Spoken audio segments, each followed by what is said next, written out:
Indonesia, negara demokrasi yang dinamis di Asia Tenggara, menghadapi tantangan yang terus-menerus oligarki. Ini berarti sekelompok kecil individu dan keluarga yang berkuasa memegang kendali yang signifikan atas bidang politik, ekonomi dan sosial negara. Pemusatan kekuasaan ini dapat merusak nilai-nilai dan lembaga-lembaga demokrasi. Hal ini dapat menyebabkan korupsi, ketidaksetaraan, dan kurangnya akuntabilitas. Lanskap politik baru-baru ini telah meningkatkan kekhawatiran tentang pengaruh oligarki.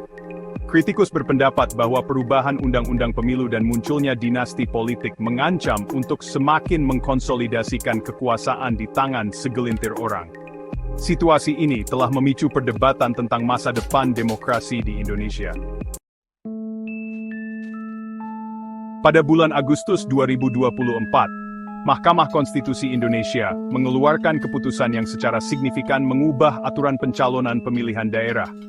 Mahkamah Konstitusi menghapuskan persyaratan sebelumnya bagi partai atau koalisi untuk memiliki setidaknya 20% kursi legislatif atau 25% suara rakyat untuk mencalonkan kandidat. Sebaliknya, mereka memperkenalkan ambang batas baru berdasarkan jumlah pemilih di suatu daerah.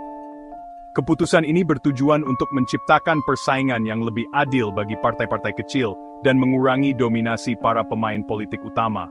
Namun, hal itu juga menimbulkan kekhawatiran tentang potensi celah yang dapat dieksploitasi oleh mereka yang berusaha mempertahankan cengkeraman mereka pada kekuasaan.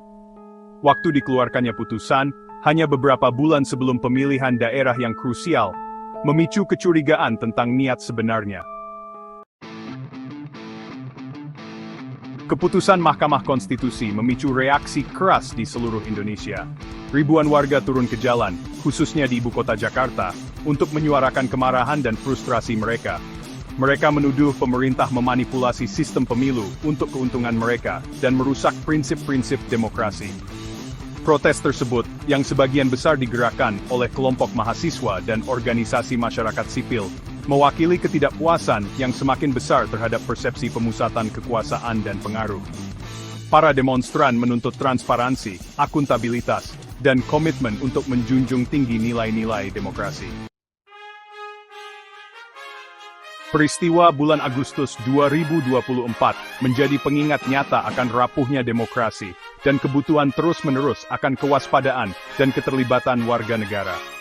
Perjuangan melawan oligarki dan perjuangan untuk masyarakat yang lebih adil dan setara di Indonesia terus berlanjut. Rakyat Indonesia telah menunjukkan kesediaan mereka untuk menyuarakan pendapat mereka dan meminta pertanggungjawaban para pemimpin mereka. Jalan ke depan membutuhkan upaya berkelanjutan untuk memperkuat lembaga-lembaga demokrasi, mempromosikan transparansi, dan memastikan bahwa kekuasaan benar-benar berada di tangan rakyat. Masa depan Indonesia bergantung padanya.